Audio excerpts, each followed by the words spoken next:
Sara was a kind and hard-working nurse. She lived in New York City alone. Every day she woke up very early. She put on her white nurse uniform. She tied her dark hair back neatly. Then she walked to City Hope Hospital. The hospital was always busy and loud. Doctors were running and phones were ringing. But Sara always stayed calm and gentle. She loved her job with her whole heart. She believed that caring for people was special. Every patient was important to her always.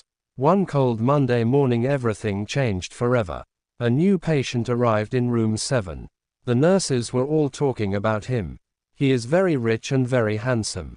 But they say he is very cold. Sara picked up his file quietly. She read his name carefully and slowly. Adam Khan. Age 32. Car accident victim. Asterisk. 2 broken ribs. Serious head injury. Dangerous. Asterisk. Sara took a deep breath and walked in. The room was quiet and a little dark. A man was lying on the white bed. He had a strong and sharp face. His jaw was tight even while sleeping. His dark hair fell across his forehead. Sara walked closer and checked his IV line. She adjusted his pillow very gently and quietly. But suddenly his dark brown eyes opened fast. They were cold and sharp like winter night. He looked at Sara without saying anything first. Sara did not step back even one step. Good morning, Mr. Khan. I am Sara. I am your nurse. How do you feel? He looked at her for a long moment. Terrible, he said. His voice was very deep. Then he closed his dark eyes again slowly. Sara smiled just a tiny little bit. She wrote her notes and left the room. But something stayed with her all that day. Those cold dark eyes she could not forget. Adam Khan was not an easy patient at all. He complained about the food every single morning. He did not like the noise outside. He did not want nurses coming every hour. I am a very busy man, he said. I have meetings. I have important phone calls. I cannot stay in this bed anymore. Sara stood beside his bed very calmly. Her voice was steady and her eyes were clear. Mr. Khan, you have 2 broken ribs. You also have a serious head injury. If you leave now you will get worse. Adam looked at her with sharp cold eyes. Are you trying to threaten me, nurse? No, Sara said simply and without any fear. I am only telling you the truth. Adam turned his face away from her quietly. But Sara noticed something in that one moment. His eyes looked tired and not just angry. They looked lonely and maybe a little sad. She left the room but kept thinking about him. Why did a strong man look so empty inside? 2 nights later Sara was working very late. The hospital hallways were quiet and almost empty. She walked slowly past room 7 and stopped. The light inside was still on and bright. She knocked softly on the door. No answer. She opened the door just a little bit. Adam was sitting up straight in his bed. He was not using his phone at all. He was not reading any book or paper. He was just sitting and staring at the wall. In his right hand he held something small. It was a photograph, old and a little worn. Sara stepped inside the room very quietly. Mr. Khan, are you okay tonight? He quickly pushed the photograph under his pillow. His cold expression came back very fast. I am perfectly fine. You can leave now. But Sara had already seen his eyes clearly. They were wet, just a little, but wet. She did not say anything about that moment. She checked his chart and gave him medicine. She adjusted his blanket and his pillow gently. Then near the door she stopped walking quietly. She did not turn around to face him. Sometimes the heart takes longer to heal, she said. Longer than the body. Much longer. Then she walked out and closed the door. Adam stared at the closed white door alone. He stared for a very long time. The next morning something felt very different somehow. When Sara walked into room 7 he was awake. He did not say go away this time. He did not complain about the food today. He just looked at her when she entered. The coffee in this hospital is very terrible, he said. Sara raised one eyebrow and looked at him. Good morning to you too, Mr. Khan, she said. A very small smile appeared on his face. It lasted only 1 second but Sara saw it. Is there any good coffee in this building? There is a small cafe downstairs, Sara said calmly. But you are not allowed to go there. What if I asked you very nicely, Sara? It was the first time he used her name. Sara felt something warm and strange in her chest. She told herself it was nothing important at all. But she still brought him 1 cup later. A paper cup of coffee from the cafe downstairs. He drank it slowly and looked out the window. New York City was shining bright in the sun.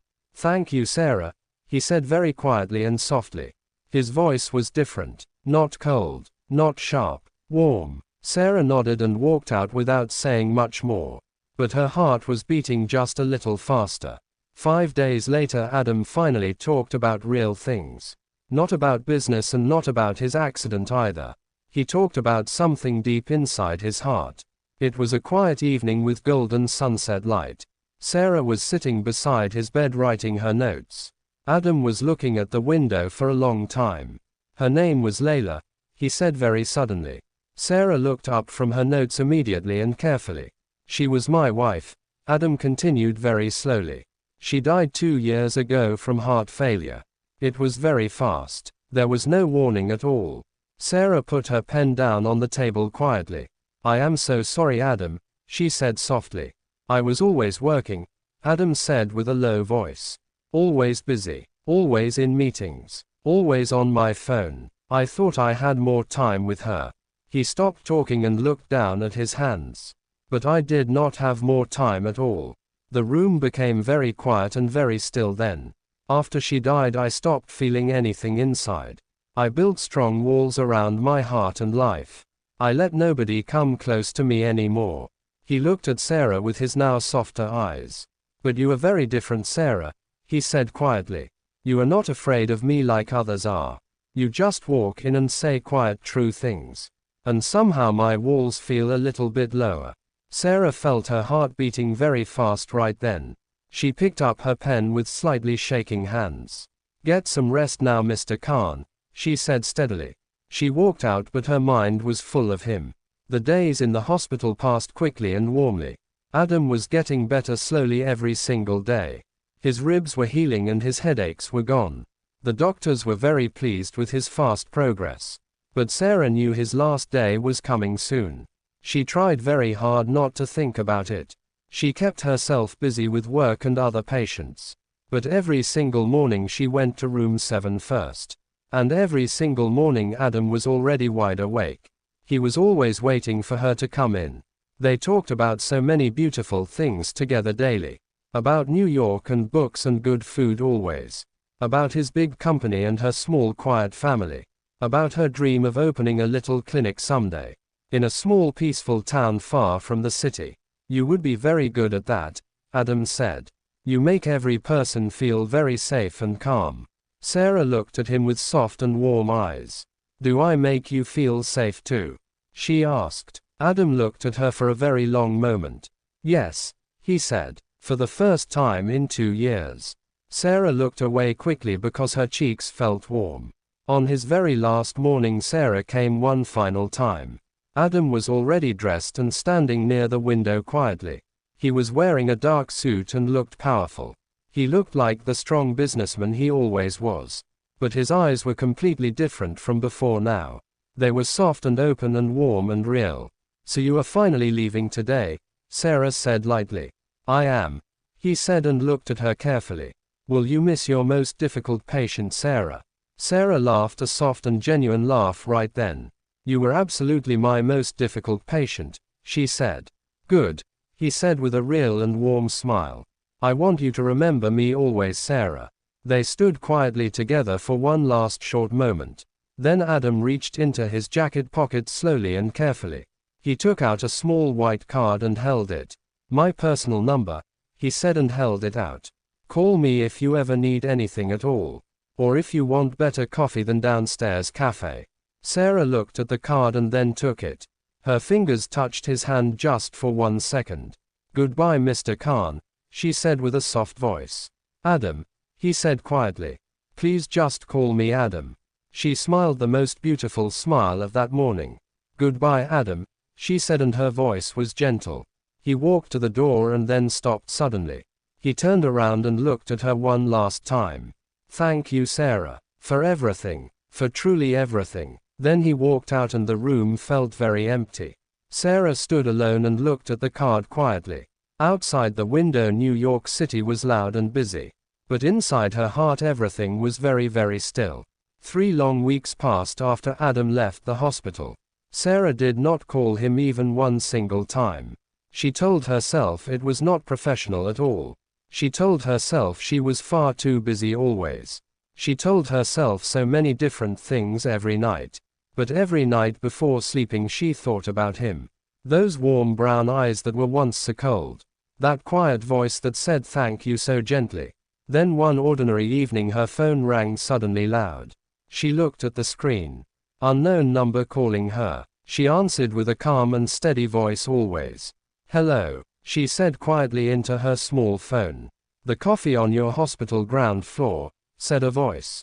A deep and warm and very familiar voice spoke. Is still absolutely terrible, the voice said with humor. Sara laughed loudly, really laughed from deep inside herself. How do you know that? She asked him happily. Because I was there today, Adam said very simply. I went there hoping to see a certain nurse. Sara's heart completely stopped beating for 1 full second. And, she asked in a very soft small voice. She was not there today, he said quietly sadly. But I will go back again tomorrow morning early. And the day after that and the day after. Until she agrees to have one coffee with me. Real coffee. Somewhere beautiful with warm light and music. Sara was completely quiet for a long sweet moment. She looked at the small white card in her hand.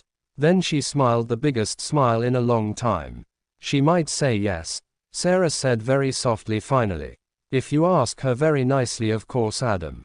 1 whole beautiful year passed after that first coffee. The cafe they chose was small and very warm. Golden light fell softly on every table and chair. Quiet music played gently in the background always there. Sara was wearing a pretty light blue dress that day. Adam was smiling a real and full and warm smile. Something the hospital had never ever seen from him before. On the small table between them sat 2 cups. 2 cups of very good and very warm coffee. And beside the cups there was 1 small box. Adam picked up the box with steady and warm hands. He opened it slowly and placed it before her quietly. Inside the box was a ring. Simple and very beautiful. Sara looked at the ring and felt her eyes fill. Sara, Adam said, and his voice was full of feeling. You came to heal my broken ribs and body. But without knowing it you also healed my heart. You broke down my walls without even trying at all. You made me feel alive again after 2 very long years. Will you stay with me now? He asked her gently, not as my nurse, but as my wife forever. Sara looked at the ring sitting in the small box. She looked at his warm brown eyes full of love. Those eyes that were once so cold and so empty. Now they were warm and open and completely full of her. She felt one happy tear fall down her soft cheek. Yes, she whispered. Just 1 word. But it was everything. He placed the ring slowly on her finger with love. It fit perfectly, like it was always made for her. She had come into his life to heal his wounds. He had stayed in her heart and healed her forever. 2 hearts.